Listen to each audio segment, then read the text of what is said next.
আৰু কেন্দ্ৰীয় মন্ত্ৰী সৰ্বানন্দ সোণোৱাল ডাঙৰীয়াই যোৱাকালি আমাক কৈছিলে যে শ্বহীদ দিৱসটো আমি দিল্লীতো আমি পালন কৰিব লাগে আৰু তাৰ কাৰণে এটা ব্যৱস্থা কৰা হৈছে তো মই তেখেতক ধন্যবাদ জনাইছোঁ যে আমি ইয়াতো আজি শ্বহীদ দিৱসটো পালন কৰিব পাৰিলোঁ শ্বহীদসকলক শ্ৰদ্ধাৰে সোঁৱৰিছোঁ যোৱা অসম আন্দোলনত অসমৰ ৰাইজে বহু উপলব্ধি পাবৰ কাৰণে সক্ষম হ'ল বিভিন্ন দিশত মই এটাকৈ তাক এনালাইচিছ কৰিব বিচৰা নাই বা মই ক'ব বিচৰা নাই কিন্তু সামগ্ৰিকভাৱে বহু বিষয় অসমৰ ৰাইজে ল'বৰ কাৰণে সক্ষম হ'ল আৰু তাৰ জৰিয়তে আমি এতিয়া অনুভৱ কৰোঁ যে অসমৰ বিভিন্ন দিশত আজি পৰিৱৰ্তনবিলাক আহিছে আৰু আগন্তুক দিনতো যদি সঠিক মূল্যায়ন হয় তো মই ভাবোঁ অসমখনে আৰু ভালকৈ উন্নতি কৰিবৰ কাৰণে সক্ষম হ'ব গতিকে আজি আৰু মই বেছি দীঘলীয়াকৈ বক্তব্য নাৰাখোঁ পুনৰ এবাৰ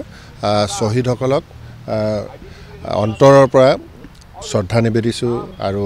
আজি তেওঁলোকক স্মৰণ কৰিছোঁ তেওঁলোকে য'তে আছে সুখ শান্তিৰে থাকক লগতে যিসকলে নিৰ্যাতিত হৈছিলে পংগু হৈছিলে সেইসকলেও যাতে ভালে থাকক তেওঁলোকৰো যাতে পৰিয়াল সুখ শান্তিৰে থাকক এইখিনি কামনা কৰিছোঁ ধন্যবাদ আজি 10 ডিচেম্বৰ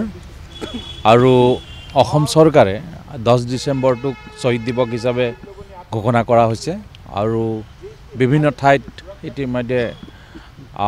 আজি শ্বহীদ দিৱস পালন কৰা হৈছে অসম চৰকাৰৰ ফালৰ পৰা জামুগুৰি হাটত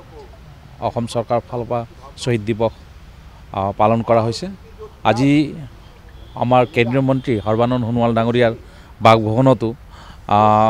শ্বহীদ দিৱসৰ এটা প্ৰগ্ৰাম কৰা হৈছে আৰু তাত আমি উপস্থিত আছোঁ মই অসম আন্দোলনত শ্বহীদ হোৱা সকলক মোৰ ফালৰ পৰা শ্ৰদ্ধা নিবেদন কৰিছোঁ আৰু নিশ্চয় আপোনালোক জানে যে 6 বছৰীয়া আন্দোলনত যিসকল শ্বহীদ হৈছিল প্ৰথম শ্বহীদ আছিল খগেশ্বৰ তালুকদাৰ আৰু এই 10 ডিচেম্বৰটোক শ্বহীদ দিৱস হিচাপে আয়োজন কৰা হৈছে মই শ্বহীদসকলক আত্মাৰ য'তেই নাথাকক তেওঁলোকৰ আত্মাক চিৰশান্তি কামনা কৰিছোঁ আৰু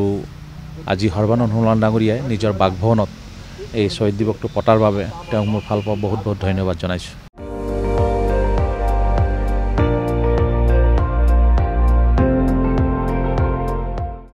আপুনি চাই আছে ND24 সৰ্বশ্ৰেষ্ঠ নহয় সৰ্বোত্তমৰ দৌৰ